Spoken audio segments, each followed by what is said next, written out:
Pocket FM. To unlock all the episodes, click the link in bio. Javier looked at his phone screen, hoping Amelia had reached out to talk. But the name on the display wasn't hers. The text had come from Carmen, his sister. It was an update on her current mission. Nightblade has entered the country. This only put an added strain on his mind and heart. His sister was the toughest, most talented agent he knew. But Nightblade was ruthless and would likely make her a target for revenge due to their complicated past. The prince had more than one reason to lose sleep tonight. Javier spent the night in his private office lounge. As predicted, he slept very little and woke up with the same storm of emotions still inside him. He pulled out his phone and hesitated before making a call. Mr. Grant's voice answered on the other end. Good morning, sir. Good morning, Mr. Grant. Has Max woken up yet? Javier asked. Sir, Max is eating breakfast. The prince paused, then tried to sound casual when he asked, And Amelia, did she join him? There was a silence on the other end before the butler cautiously replied. No, sir. Miss Amelia did not return last night. In fact, Mr. Grant was unsure whether he should continue. Yes? Javier's voice was uncharacteristically tired. She mentioned that she wouldn't be coming back for a while. Javier's stomach dropped, but his expression remained stone cold. After a long pause, he finally muttered. Noted. Thank you, Mr. Grant. Let her do as she pleases. The next day, Javier flew out of the city for a long international work trip. It was a welcomed distraction. With him gone, Max stayed with Amelia at Faith's for the next week, as Amelia was adamant about not returning to the prince's residence. Meanwhile, Charles's recovery was going well. Amelia visited him on her lunch breaks and after work. And once he was well enough to move around, he was discharged from the hospital, which was a huge weight off Amelia's chest. She had been carrying a lot of guilt from the car crash, knowing that he intentionally took on the brunt of the impact to save her. The night of his discharge, Charles's parents invited Amelia over for dinner, and she accepted, happy to celebrate the occasion. After dinner, Charles offered to drive Amelia home, but she didn't want him to get behind the wheel of a car so soon. So he settled for walking her to the front of the building. He was going to escort her to her bus stop, but she insisted he not exert himself. It's not fair. I can get there on my own. You shouldn't push yourself, Charles. Walking too much might aggravate your wounds. For Charles, this car accident turned out to be a blessing in disguise. Not the nearly dying part, but the part where he got to spend time with Amelia while she took such good care of him. Now that he was getting better, he didn't want that closeness to go away. Once they reached the entrance of the building, Amelia looked up to see Charles gazing at her with an intensity that made her uneasy. She could sense the reluctance in his eyes. He didn't want to let her go. Get home safe and rest well, Charles, she said, about to go into the night. But he suddenly reached out and pulled her into his arms. She was caught off guard by the warmth of his embrace. For a brief moment, the face of a different man flashed in her mind. One with deep, brooding eyes, and Amelia wished the arms wrapped around her belonged to him. Her chest tightened, and instinctively, she tried to step away. Charles, what are you? Hey, you can't refuse a hug from an injured person. That's bullying, he teased. Amelia sighed and allowed him to hold her, but the next sentiment she said firmly. Charles, I know we've been close these last few days, but things between us are different from what we had in the past. I do care about you, but not in the way you want. I'm sorry. His grip loosened, and the sadness in his smile was evident. He let out a bitter chuckle. Somehow that hurts more than the semi-truck. Amelia furrowed her brow. Charles, He rested his head on hers. I know, Ames. Can I just hold you for a second longer? Then I'll let you go.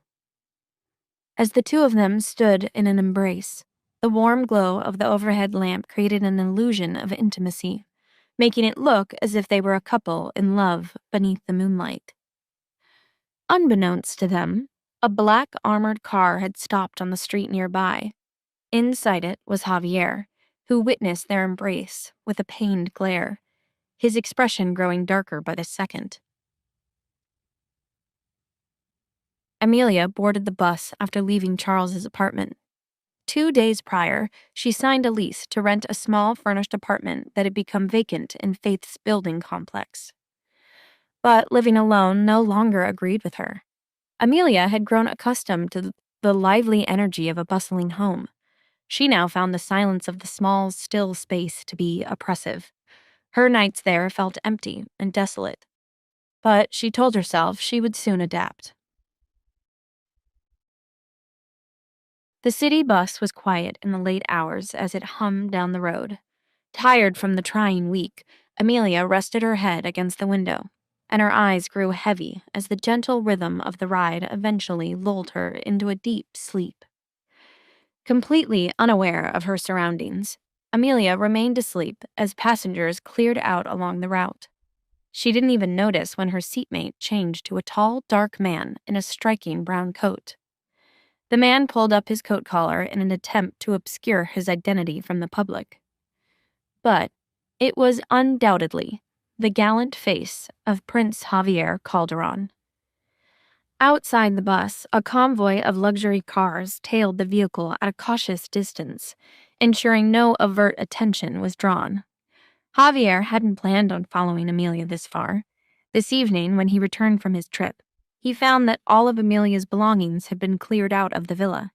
It made his chest feel hollow, and he had to know where she'd gone. So he found himself driving past Charles's apartment and felt like he'd been stabbed in the gut when he saw the two of them embracing in the moonlight. Unable to take the sight, he ordered his driver to drive away. But when he saw Amelia start to walk alone down a dark street, he didn't have it in him to leave without ensuring she made it safely to wherever she was going. So he instructed the car to follow her. Watching her delicate profile from afar in the bus window, his heart ached. Did he miss this silly woman that much? Before he knew it, the prince was out of his car and paying for a city bus ride with $100 bill. As Amelia drifted deeper into her slumber, her head flopped over and landed on her new seatmate's strong shoulder. He stiffened at the unexpected weight, and his brows furrowed. Did she know it was him? He shook his head. For all the warnings she gives Max about stranger danger, she dared to let her guard down like this on a public bus? Her sleep was soon invaded by his familiar amber scent, and in her dreams appeared the face of the man she fought so hard to forget this week. Unconsciously, she nuzzled into him, and her warm breath fell against his neck. It was uncomfortably intimate, and stirred an emotion he couldn't define. He glanced down at her serene face. She looked so peaceful, her features precious and untouched by the world. His chest suddenly burned with frustration. While he was gone, how many times had another man watched her sleep like this? Just then, the bus hit a pothole, and Amelia was startled awake, not realizing she'd fallen asleep.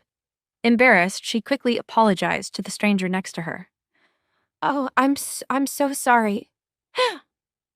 She froze when she saw the handsome, sullen face that was looking back at her. Javier? On public transit? She had to still be dreaming. Convinced he was a figment of her imagination, she reached out and touched his arm to check. Javier smirked at her surprise.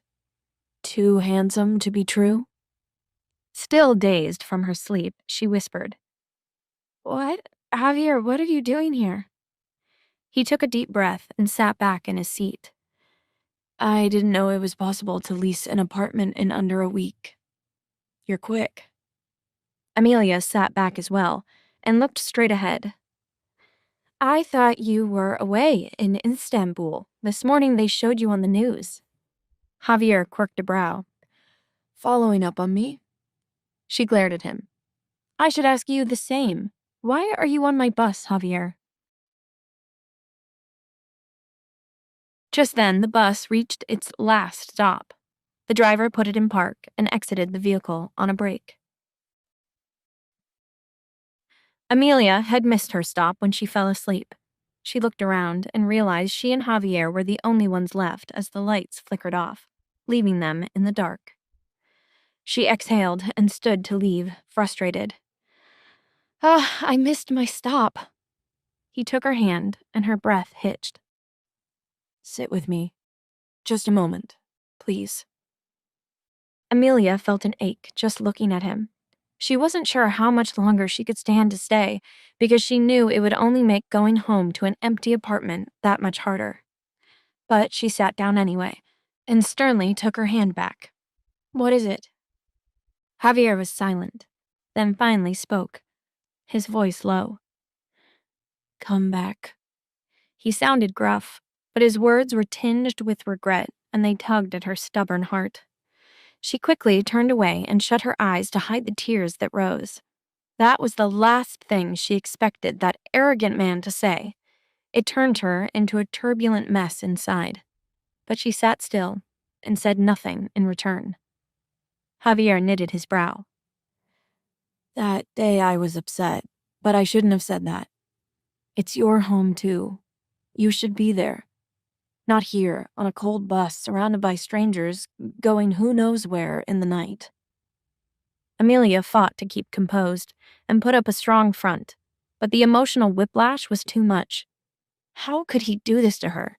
Tell her to leave one minute, only to turn around the next and take it all back. He had hurt her, and it was infuriating. She shot back to her feet, her eyes red with tears and fury. Why can't you just leave me alone, Javier? You have so many women, Paloma and all the rest you could want.